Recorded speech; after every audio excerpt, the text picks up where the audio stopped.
జై శ్రీరామ్.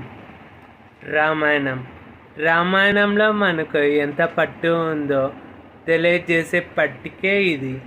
ఇటువైపు నుంచి చూసిన 40 పేర్లు వస్తాయి.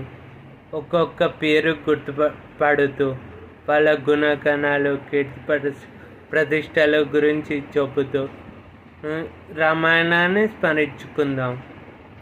అలా మీరు మీ పిల్లల్ని కూర్చోబెట్టి ఒక్కొక్కరిని గుర్తుపడుతూ వాళ్ళ గుణగణాలు, కీర్తి ప్రతిష్టల గురించి తెలియజేయండి. ఉదాహరణకు దశరథుడు అయోధ్యకు మహారాజు.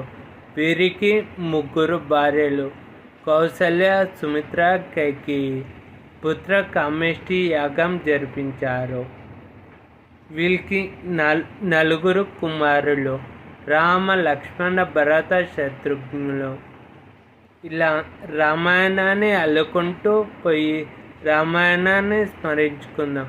ఇలా మీరు ఎంతమంది పేర్లను గుర్తుపట్టారో నాకు కామెంట్ బాక్స్లో తెలియజేయండి ఫ్రెండ్స్. జై శ్రీరామ్.